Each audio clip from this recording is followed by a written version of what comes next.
This is Neeru, your English teacher. Now we will begin next stanza of lesson 5th, which is footprints without feet. तो dear student, हमने कितना पढ़ा था? हमने पढ़ा था जो ग्रीफिन था, ग्रीफिन जो था वो क्या था कि एक शॉप के अंदर सो गया था और बट वो टाइम पर नहीं जाग पाया, जिसकी वजह से उस शॉपकीपर के जो सहायक थे तो वो उसका पीछा करते हैं ग्रीफिन का। लेकिन ग्रीफिन क्या है कि अपने कपड़े उतार कर वो फिर से इनविजिबल हो जाता है और वहाँ से भाग जाता है। उसके बाद वो एक नाटक कंपनी के स्टोर में प्रवेश करता है और उसे वहाँ से काफ़ी चीज़ें मिलती हैं। तो now let us start. He soon found a suitable shop. He made his way invisible upstairs and he came out a little later wearing bandages round his forehead, dark glasses, false nose, big bushy side whiskers and a large hat to escape without being seen. He closely attacked the shopkeeper from behind, after which he robbed him all of his money he could find. तो मैंने आपको बताया था कि वो एक theatre में घुस जाता है तो वहाँ पे उसे काफ़ी चीज़ें मिलती हैं। तो क्या जाता है वह इसके अंदर है जो अदृश्य रूप में घुस जाता है, सीढ़ियों पर चढ़ा और थोड़ी देर बाद अपने माथे पर उसने पटिया बांध कर बैंडेज, काला चश्मा, फॉल्स नोज़, एक बड़ी सी गलमुच्छे पहनी, मीन्स मूछे टाइप की, एक बड़ा सा हैट से पर पहना और फिर वो बाहर निकला। बिना दिखाई दिए बच कर निकलने के लिए उसे क्रूरतापूर्वक पीछे से दुकानदार पर आक्रमण कर दिया। उसने दुकानदार पर अटैक किया और उसका सारा धन जो था उसने लूट लिया, कि वो खुद नहीं दिखाई दे रहा था। उसके कपड़े जो थे उसने पहना था ऊपर का, वो दिखाई दे रहा था और उसने सारा सामान उसका लूट लिया था। Eager to get away from crowded London, he took a train to the village of Iping, where he booked 2 rooms at the local inn. The arrival of a stranger at an inn in winter was in any case an unusual event. A stranger of such uncommon appearance set all tongue wagging. Mrs. Hall, the landlord's wife, made every effort to be friendly, but Griffin had no desire to talk and told her, "My reason for coming to Iping is a desire for solitude. I don't wish to be disturbed in my work. Besides, an accident has affected my face." तो वो कहता है कि भीड़ भाड़ युक्त London से दूर चले जाने के लिए, मीन्स लंदन वाले इलाके से वो सोच रहा था कि मुझे यहाँ से चले जाना चाहिए। वहाँ से चले जाने के लिए आइपिंग गांव को जाने वाली ट्रेन पकड़ ली। किसने? ग्रिफिन ने। जहाँ उसने स्थानीय सराय जो इन होता है, सराय में 2 कमरे बुक कर लिए। यानी सर्दी के दिन में किसी अजनबी का सराय में आगमन एक असामान्य सी घटना थी। मीन्स लोग इतनी कड़ाके की ठंड में घूमने के लिए नहीं आते हैं, तो वहाँ की जो सराय के मालिक को थोड़ा अजीब तो लगा कि इतनी ठंड में घूमने आया है। इस प्रकार की विचित्र शक्ल वाले अजनबी को देखकर सभी लोग चर्चा करने लगे। मिसेस हॉल, सराय मालकिन की पत्नी, ने उससे मित्रता करने का हर प्रयास किया, पर ग्रिफिन को बात करने की कोई इच्छा नहीं थी और वह यह बात उसने मिसेस हॉल को बता दी। आइपिंग में मेरे आने का कारण है एकांतवास। वो बताता है कि मुझे बात करना पसंद नहीं है, मुझे अकेलापन चाहिए, इसलिए मैं यहाँ पर आया हूँ। मैं नहीं चाहता कि कोई मेरे काम में विघ्न डाले। इसके अलावा एक दुर्घटना में मेरा चेहरा जो था खराब हो गया था, इस वजह से मैं थोड़ा सा विचित्र दिखता हूँ। तो उसने एक्सप्लेन किया, क्योंकि वो उसके साथ बार बार दोस्ती करना चाह रही थी।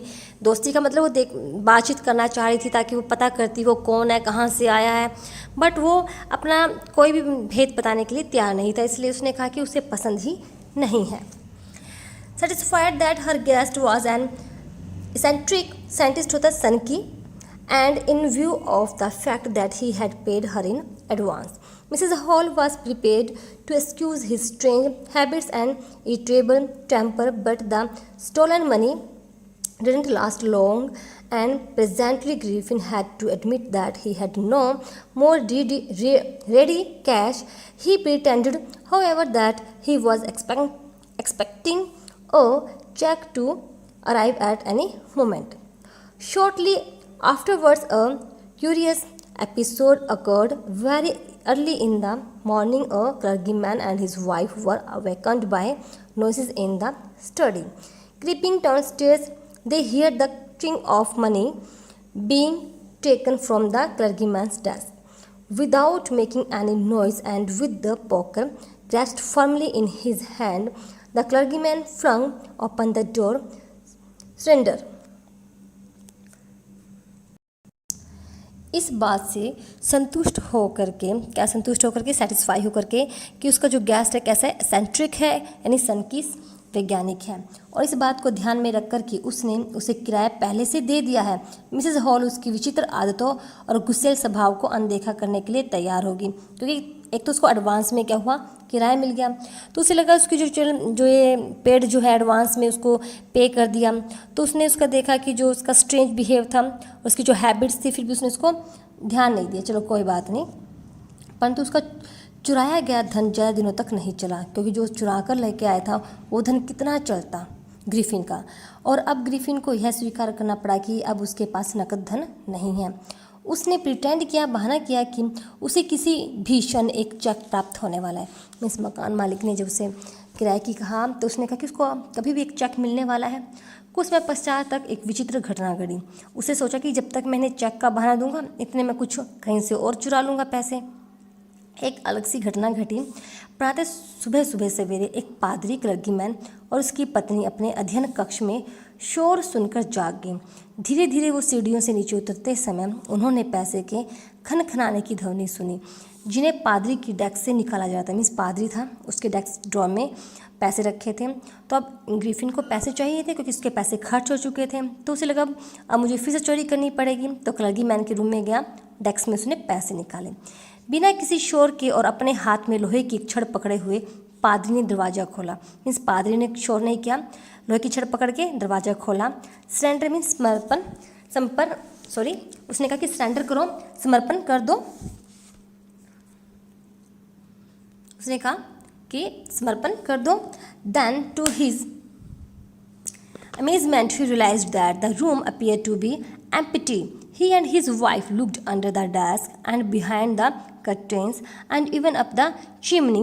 There was not a sign of anybody, yet the desk had been opened and the housekeeping money was missing. तो क्या हुआ, फिर यह देखकर उसके आश्चर्य का कोई ठिकाना नहीं रहा, उनके अमेजमेंट का कोई ठिकाना नहीं रहा आश्चर्य का। क्यों? कि कमरा जो था बिल्कुल खाली था। Then to his amazement he realized that room कैसा था, एकदम से एम्प्टी था। उसने और उसकी पत्नी ने डेस्क के नीचे, कर्टेन के पीछे, चिमनी के ऊपर की ओर देखा। वहाँ किसी भी प्रकार के व्यक्ति का कोई नामो निशान नहीं था, लेकिन डेस्क को खोला गया था और उसमें से घर खर्च का सारा पैसा चुरा लिया गया था। मीन्स उसने देखा कोई है नहीं, बट पैसा जो है चुराया गया है। Extraordinary affair, the clergyman kept saying for the rest of the day. असाधारण मामला लगा उसे। पादरी सारा दिन भर यही दोहराता रहा। ये क्या हुआ कि पैसे चोरी हुए हैं, हमें पता है कि डेस्क से पैसे चले गए हैं, बट चोर वाला जिसने चोरी किया वो दिखाई कहीं नहीं दिया।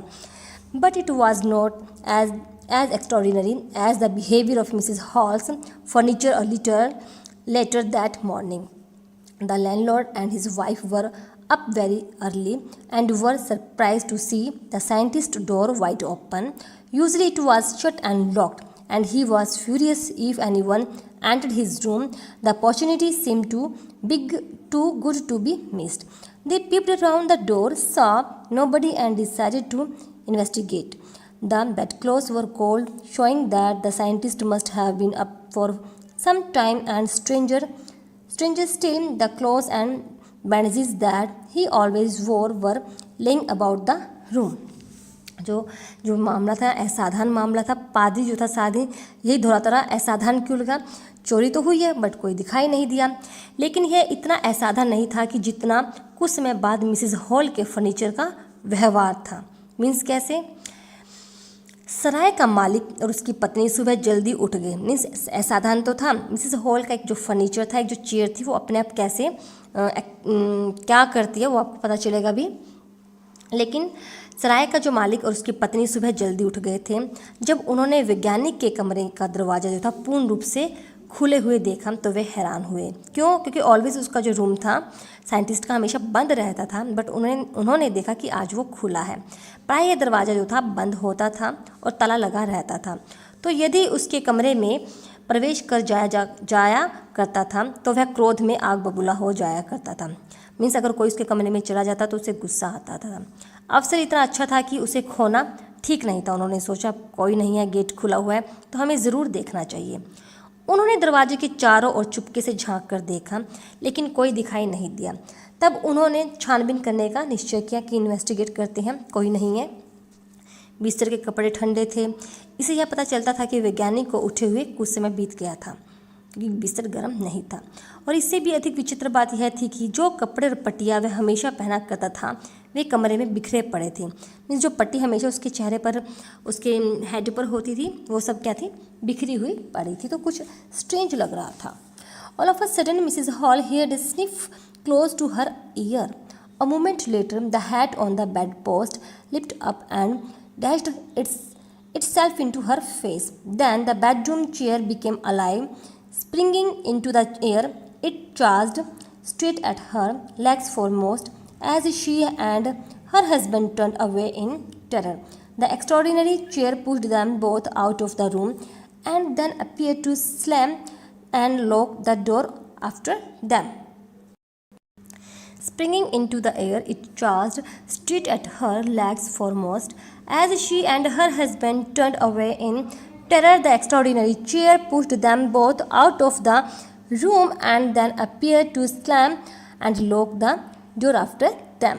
Mrs. Hall almost fell down the stairs in hysterics. She was convinced that the room was haunted by spirit and that the strange had somehow caused these to enter into her furniture. Means अभी इसमें क्या बताया था मैंने आपको भी कि ये जो ऊपर जो मामला हुआ था, जो डेस्क से पैसे चोरी हुए थे, वो इतना असाधारण नहीं था जितना कितना असाधारण था जो कि मिसेस हॉल के फर्नीचर वाला व्यवहार। अचानक मिसेस हॉल ने अपने कान के पास एक स्निफ यानी किसी के सांस लेने की आवाज़ सुनी। एक क्षण पश्चात पलंग पर रखा हैट उछला और मिसेस हॉल के चेहरे से जा टकराया। फिर बेडरूम की कुर्सी सजीव हो उठी। हवा में उछलकर उसने सीधे मिसेस हॉल पर सीधे टांगों पर धावा बोल दिया। जब वह और उसका पति भय के मारे मुड़े तो उस असाधारण कुर्सी ने दोनों को धकेल कर बाहर निकाल दिया और तब दरवाज़ा बंद हो गया और ताला लग गया अपने आप। मिसेस हॉल लगभग बेहोश होते हुए सीढ़ियों पर गिर गई। उसे विश्वास हो गया कि कमरे में प्रेत आत्माओं का वास था। उसे लगा कि उसकी जो मदर थी, जो जिसे उस चेयर से बहुत प्रेम था, तो शायद मेरी मदर की जो एक प्रेत आत्मा है वो इधर आई है। और अजनबी ने किसी प्रकार से इन प्रेत आत्माओं को उनके फर्नीचर में प्रवेश करा दिया था। उसे लगा कि यहाँ कुछ आत्माएं थी, उस अजनबी ने कुछ ऐसा किया है जो आत्माएं आ गई। मेरी माँ बेचारी इस कुर्सी पर बैठा करती थी, उनसे विलाप किया। कैसा अजीब बात है, वही कुर्सी मेरे विरुद्ध होगी। वो ऐसा सोचने लग गई कि अब ये कुर्सी मेरे विरुद्ध कैसे हो गई।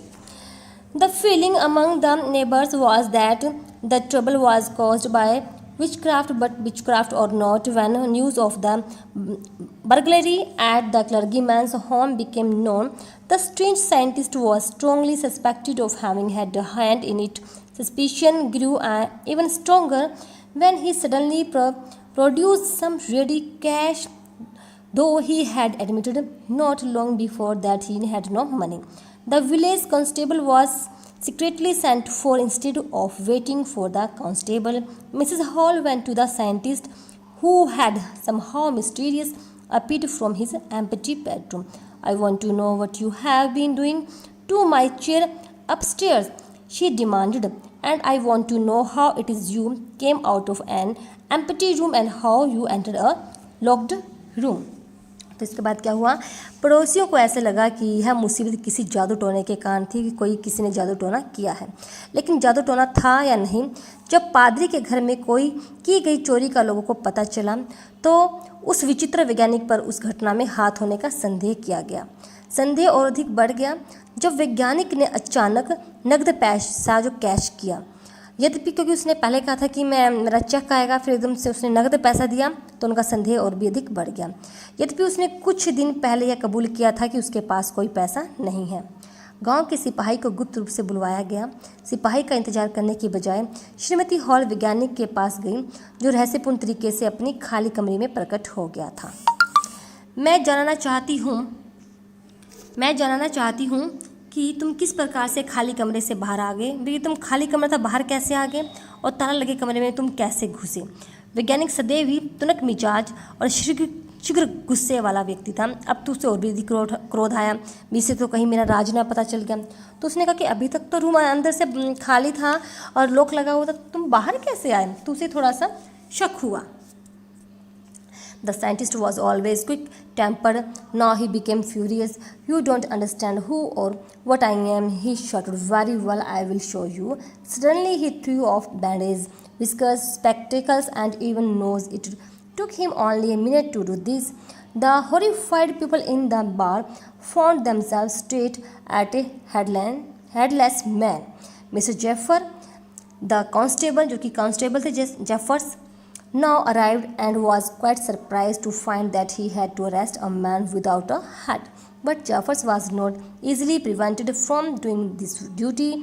If a magistrate's warrant ordered a person's arrest, then that person had to be arrested with or without his hat.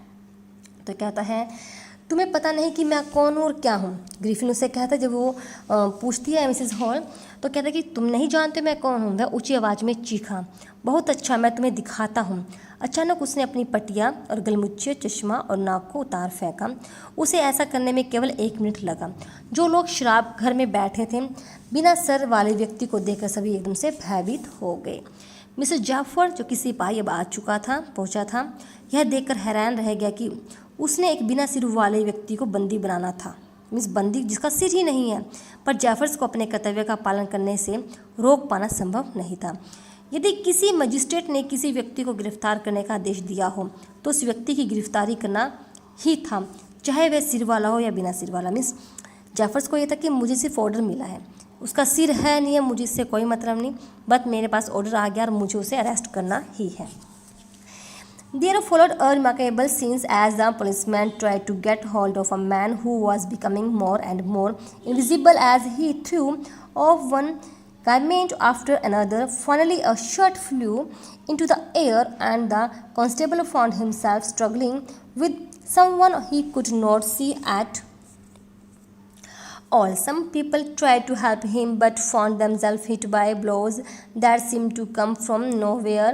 In the end, Jeffers was knocked unconscious as he made a last attempt to hold on to the unseen scientist. There were nervous, excited cries of "Hold him!" but this was easier said than done. Griffin had shaken himself free and no one knew where to lay hands on him. वहाँ एक अजीब दृश्य हुआ जब सिपाही ने एक ऐसे व्यक्ति को पकड़ने की कोशिश की जो जैसे जैसे अपने वश से उतारता रहा वैसे ही उतना जो वह अदृश्य होता रहा। जिस जिस हिस्से में कपड़े थे वो तो दिखता था, जहाँ जैसे उसने कपड़े को रिमूव किया वो दिखना बंद हो गया। अंत में एक कमीज हवा में उछली और सिपाही ने स्वयं को एक ऐसे व्यक्ति के साथ संघर्ष करते हुए पाया जिसे वह बिल्कुल भी देख नहीं पा रहा था। कुछ लोगों ने उसकी सहायता करने की कोशिश की लेकिन उन्हें भी मुक्कों की मार सहनी पड़ी। उन लोगों को भी ये मुक्के पता नहीं कहाँ से आ रहे थे। मीन्स लोगों को ये दिख रहा था कि हवा में कोई उन्हें मार रहा है और मुक्के आ रहे हैं, बट किसी को दिख नहीं रहा था कि वो मुक्के कहीं से भी आ रहे थे, क्यों उसने अपने सभी कपड़े रिमूव कर दिए थे और वो पूरी तरह से इनविजिबल हो गया था। अंत में जाफर्स ने अब अदृश्य विज्ञानी को काबू करने की अंतिम कोशिश की। वह मुक्का खाकर बेहोश हो गया। वहाँ घबराहट भरी और उत्तेजित सी चीख सुनाई दी, उसे पकड़ो। पर यह कहना करने से ज़्यादा आसान था। ग्रिफिन ने स्वयं को झटक कर छुड़ा लिया और वहाँ कोई नहीं जानता कि उसे कैसे पकड़ा गया। तो स्टूडेंट आज इसी के साथ हमारा लेसन जो है ये यहाँ पे कंप्लीट होता है। सो आप इस लेसन को लर्न करते रहिएगा। इसके जो क्वेश्चन आंसर है वो मैं आपको व्हाट्सअप कर दूंगी और कुछ प्रॉब्लम हो तो आप मुझसे मेरे नंबर से कंसल्ट कर सकते हैं, मुझसे बात कर सकते हैं। Okay, bye.